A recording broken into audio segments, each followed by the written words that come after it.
त्यांना काय तक्रार करायची ते करू द्या.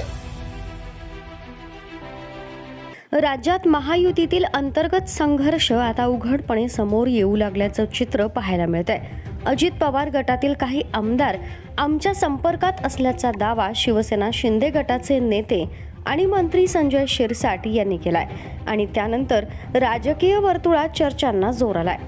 आधीच राष्ट्रवादी काँग्रेसमध्ये सुनेत्रा पवार आणि पार्थ पवार यांच्याकडे पक्षाची सूत्र जात असल्याच्या चर्चांमुळे वातावरण तापलेलं असताना या पार्श्वभूमीवर शिरसाट यांनी काही लोकांना कोणाच्या नेतृत्वात काम करायचं हा प्रश्न पडलाय असं वक्तव्य करत महायुतीतच खळबळ उडवली आहे. आता हा पक्ष त्यांच्या अंतर्गत गोष्ट वेगळी, परंतु पक्षामधून बाहेर जाण्याची संख्या तेवढीच वाढलेली आहे. काही लोक निश्चितच आमच्या संपर्कात आहेतच, आमच्याशी बोलतायत. पक्षामध्ये आता नेतृत्व कोणत्या नेतृत्वाखाली काम करायचं हा प्रश्न काही लोकांना पडलेला आहे, हे नाकारता येत नाही. शिरसाट यांच्या या विधानावर राष्ट्रवादीचे ज्येष्ठ नेते हसन मुश्रीफ यांनी तीव्र नाराजी व्यक्त केली आहे. संजय शिरसाट आमच्या पक्षावर कसे बोलू शकतात असा थेट सवाल त्यांनी उपस्थित केलाय. एवढंच नाही तर पुन्हा अशी वक्तव्य केली तर उपमुख्यमंत्री एकनाथ शिंदेंकडे तक्रार करू असा इशाराही त्यांनी दिलाय.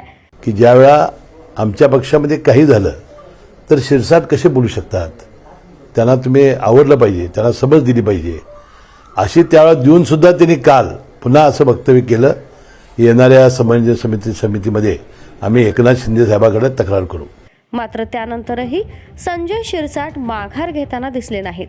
काय तक्रार करायची ते करा, हे माझं वैयक्तिक मत आहे असं म्हणत त्यांनी पुन्हा ठाम भूमिका घेतली. त्यांना काय तक्रार करायची ते करू द्या, मी माझी भूमिका मांडलेली आहे. दरम्यान या संपूर्ण वादानंतर उपमुख्यमंत्री एकनाथ शिंदे यांनी स्वतः संजय शिरसाट यांना फोन करून कडक शब्दात समज दिल्याची माहिती समोर आली आहे. एकनाथ शिंदे म्हणाले, शिरसाट हे काय चाललंय? महायुतीतील मित्र पक्षांबाबत वारंवार वाद निर्माण होईल अशी वक्तव्य करणं थांबवा. सरकार चालवताना तिन्ही पक्षांना एकत्र घेऊन पुढे जावं लागतं, त्यामुळं कोणत्याही पक्षाच्या आमदारांबाबत किंवा अंतर्गत घडामोडींवर सार्वजनिक भाष्य करणं टाळा.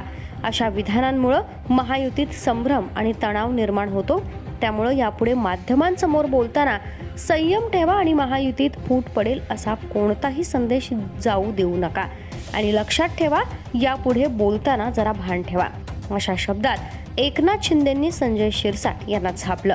त्यामुळं आता महायुतीतील हा अंतर्गत संघर्ष नेमका कुठपर्यंत जाणार आणि मित्र पक्षातील नाराजी आणखी वाढणार का याकडे राज्याचं लक्ष लागलंय.